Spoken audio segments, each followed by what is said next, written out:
That first day, chill out.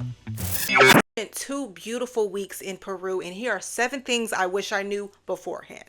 If you're new here, my name is daljiimarax. On this channel, we travel solo and we kind of learn a couple languages here and there. Let's get into number one. There is only one international airport. Therefore, it doesn't matter where you're coming from the United States, you have to stop in Lima. That is the only international airport. So if you plan on going to Machu Picchu for your Peru trip, you're going to have to add an extra J's on end for transport specifically. To kind of piggyback off of number one, Lima is so freaking underrated. I went to Peru like everybody else for Machu Picchu, and as beautiful as it was, I was so upset when I got to Lima and explored for my day and a half that I didn't book more days.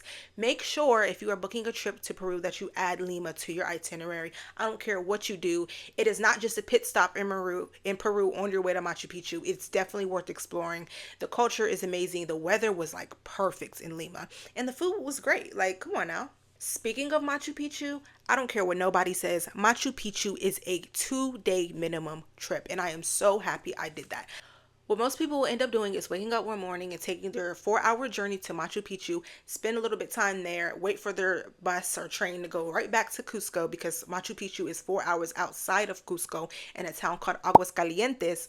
But like, that is a lot in one day. So what I did is I took the transport early in the morning at 5 o'clock in the morning to Aguascalientes, chilled in the city. The next morning, I got on the very first bus up to Machu Picchu, spent the whole morning there, and then relaxed, and then took my bus and train back to the city that later on that afternoon. I like went back to my hostel, took a nap, and then hopped on the train. So I don't care what nobody says. To get the full grasp of the beauty of Aguascalientes and Machu Picchu, you need to do 2 days. And when you go on that very, very early trip, which you miss if you're catching the bus, it's a lot more emptier. Okay. So I don't care what nobody says if they do Machu Picchu all in one day. Give yourself 2 days. Hopefully this doesn't offend nobody. I kind of found the food boring. The only food I found great was almost more like American style food. So like I had llama burgers or I had like alpaca skewers. Those were good, but I don't know, the flavors of the food in Peru weren't really my thing. And then there's also like lots of soups and just foods that I'm not really in general so crazy about. So I was not that big of a fan of the food in Peru. So I stayed to like things I am used to and enjoy.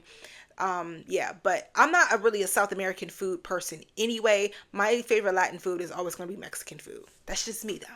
I wasn't that big of a fan of all of the foods, but I was also down to try anything. Now, if you're on the budget side of Peru, Peru is more affordable if you have a currency like the US or the UK.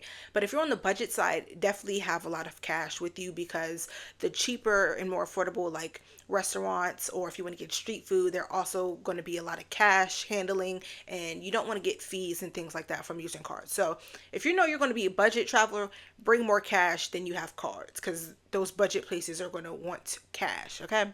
So a lot of the activities that you're likely going to go to Peru for, they're not going to be in those main cities like the Cuscos or the Limas. So a lot of the transport to these places could be about 2 hours. So I recommend if you are booking a trip to Peru, have a minimum of 7 days because one activity could literally take your entire day. If you're looking up to go to Rainbow Mountain or the dunes or whatever the case may be, that transport is going to take up half of that trip. Those activities are going to be like a minuscule part of the actual day activity. So give yourself a day to do your activity and then maybe do a half day relaxing and maybe doing something local.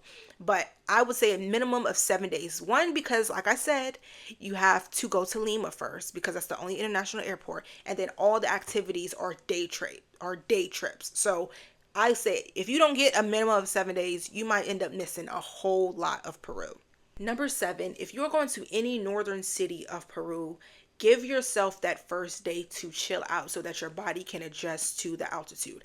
I am one of those people that when I get to a city, I like to hit the ground running.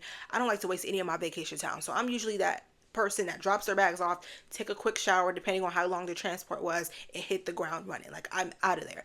But if you're going to go to like Cusco or something that's a little bit more, you have to let your body adjust, especially because those towns end up seeing like to do a lot of walking. Like obviously there's like Uber and things like that, but like all of that walking, you're gonna feel like you done ran. Okay, so I say your first day, Try to get there as early as possible so you can relax. You can go like maybe like walk around where your hotel area is, get a, get a feel of where you're at, go out to eat, and then go to your hotel and relax. And then the next day you're running and you can do whatever you want to do on your trip. But that first day, chill out.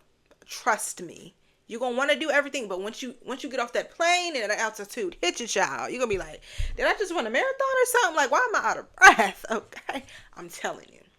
And a little bonus tip, go in the shoulder/rainy season. So that's going to be like December to February, maybe early March. I went there to Peru in February of 2022. And let me tell you, I pretty much had Machu Picchu to myself. One, because I did the 2-day trip. I went there that next morning while I was in the town, and I was able to get there at like 5 in the morning.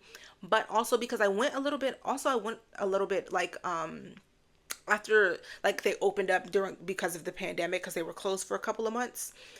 So it was also a little bit empty, but also I didn't go at a time that was most popular. Machu Picchu and all that is really, really popular right now in the summertime because everybody's on vacation, obviously. But if you go in that rainier season, baby, you might have the best time because every tourist destination is not going to be packed with tourists. And you can kind of just like breathe and relax. So I think that's always the best tip. And even though it's the rainy season, it's not like overbearing to a point where you can't really enjoy your vacation. It rained a couple days when I was in Peru, but it didn't rain the entire day. And it actually didn't rain until after I finished Machu Picchu. Like when I was there on the site, because I was there so early, it was dry. But as soon as I got off the bus and got back to my hostel, that's when it started raining. So everybody in that afternoon crowd or that late morning crowd, they was on the site during rain. So I'm so happy that I went at the time that I went. And now you can too, Bill. So where we going?